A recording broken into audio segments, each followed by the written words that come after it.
Absolutely joyful to be here with you today. I'm going to be talking about individual interviews with your children. So this is something Joe and I did for pretty much most of our parenting experiences with the kiddos. When they could start to talk, we would have an individual monthly interview with each child. So it's not very easy to do when there's a lot of people in the home. It would be a Sunday for us. We did the first Sunday of the month, and it was kind of like mom and dad would go in another room and call each child in one by one and spend time with them. Sometimes the visit with them lasted 5 minutes. Sometimes it lasted an hour, kind of depended on what was going on with the child that month. And we had a little form, and I'm going to put this under files on my Absolutely Joyful group page so that you can see this and pattern something after it if it would work for you. We would write down their name and which month it was, what their morning chore for the month would be, so that would change a little bit if they were to help with lunches or not.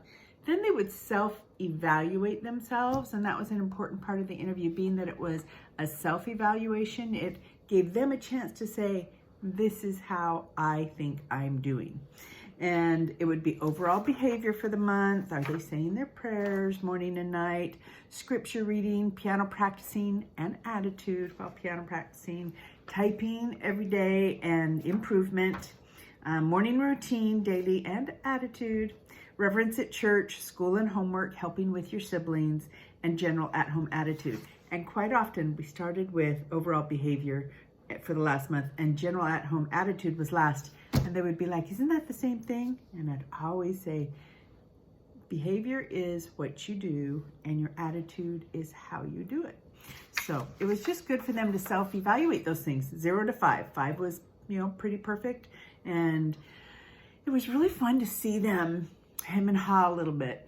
This is how I did. Well, this is how I did. But they would be honest and say, well, this is how I did. So it was really good self-evaluation for them. And then they would set a goal for the month, sometimes 2, and I'd write it down. So then it would be a chance for them to report on those goals and how they did. And I would attach a numerical amount to it. So 0 to 50 points for their goals, and then up to 50 points for their self-evaluation. So then I could write down a percentage, out of 100, here's how you did. And we often, most of the time, I said, kids, if you're like 85 and above, you're doing fantastic. Nobody's meant to be perfect. And if you're doing much less than that, then it just needs room for improvement, and here's where you can grow. So we did use it to give them allowance, but I won't tell you how much because we didn't give them very much allowance. But we wanted them to have allowance to learn to pay tithing, and then we would ask them to split the rest of their money between savings and spending. So we didn't give them very much. They learned to pay tithing, and they had a little bit of spending money, but they also learned to save. So for us, that worked out well. So if you want a copy of this chart, just so you can kind of recreate your own, heck, there's canva.com now. Free way to create these kind of things online. So, so much easier than my day. So check that out. Check out this under files on Absolutely Joyful group files. And I'll put that on the day that I put this on, this podcast. So I want to tell you a little bit about those interviews. That time was really special time for Joe and I. It gave our children a chance to know that we cared about them individually. It wasn't just mass organization with 8 children. It gave a chance for them to know that we cared about their goals and their progress. We would encourage them, of course, to set goals that would help them grow and stretch, and not just simple things that they already did, but also realistic goals that they could accomplish. It gave us a chance to praise them when they were just really doing great, and to encourage them when they weren't doing quite as well as we wanted them to be doing, or would hope that they would be doing. There was times when children shared things with us one-on-one that they probably wouldn't have shared with us otherwise. And so I would encourage you to consider spending this time with your children. I can remember talking to a friend, and I can't even remember her name, but I can picture her.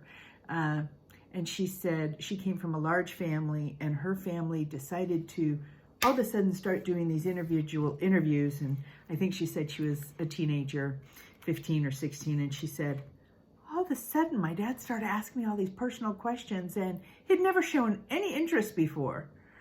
And I wasn't about to share with him. And that taught me something. I thought, wow, it is so important to do this from a young age on. So if you have teenagers, I'm not saying you can't try it and work your way into it. Maybe you have a relationship where it would work. But if you have young ones, start now. Start now caring about every aspect of their lives and spending a little bit of time with them individually so that they know that you care. So children would open up. We would hear things that we normally wouldn't hear. And one thing I would often say towards the end, I would say, is there anything that's bothering you that you would like to talk about? And that was the time that we heard things from our children that we didn't expect. And not every time, just once in a while. I can remember some really particular times when a child said that a friend of theirs was doing something that wasn't right, that was hurting them. And they needed to share that with us. And that gave that child a chance to share it. I can remember another child sharing that they themselves were making choices that they shouldn't be making. A child I did not think would struggle with this particular issue. And at that point, this child, she shared it with us, and I was like, wow, that would not have come out. A chance to just be loving and help them through the struggle that they're having because we took time to talk to them individually. So encourage you to do that. Encourage you to take time with your children and just find a way to open their heart and your heart to just be a listener. Okay, this is a good one to end with. I didn't listen enough. Okay, I did a lot of things to listen. I did a lot of things right. But if I could go back, and I find myself saying that a lot on these podcasts, if I could go back, I would listen more and I would ask more questions. And then listen more. Because if our children have a voice, if they feel that their voice is heard and what they say is cared about, it's going to make all the difference for them, and it's going to make the difference for your relationship with them. So encourage you to do those things. I know you will find joy in doing that. I hope you have a wonderful day. Thanks for joining me.